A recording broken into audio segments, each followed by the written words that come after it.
Iblis was the first person to use his own reasoning to reject a commandment from Allah subhanahu wa ta'ala. And we do this a lot. That a command comes from Allah. We know Allah subhanahu wa ta'ala has ordered us to do something, and we say, well, is this really correct though? Is this really right? Is this really, I don't really understand how this makes sense or whatever.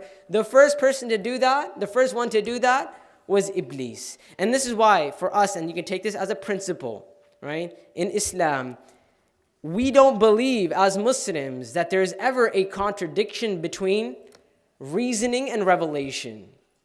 And this is, I know, the atheists usually bring this up, right? That there's this issue between science and religion, or reasoning and revelation. As Muslims, we don't believe that to be the case.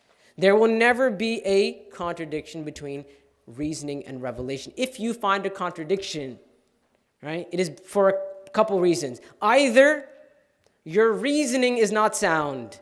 You need to go back and check your reasoning. If you're finding a contradiction between revelation from the revelation of Allah subhanahu wa ta'ala and your own reasoning, go check your reasoning. Very possibly there's something wrong with your reasoning. Or the revelation is either being misunderstood, or you're misquoting revelation, or it's not authentic. Right? If those things are not there, there will never be a contradiction between the two. Right? So if you take a look at this instance here, where there seems to be a contradiction between reasoning and revelation, by the way, the revelation here is the command from Allah to tell him to make sajda. The reasoning here is, he says, I'm better than him because I'm created from fire, he's created from clay. Is there anything wrong with the revelation here? Yes or no?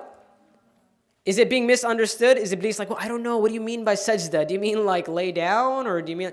He knows what sajda means. He fully understands the revelation. Right? Is it not authentic? It's coming directly from Allah. There's no question of whether it's authentic or not. Where's the problem here? The reasoning. As we said, his reasoning is not correct.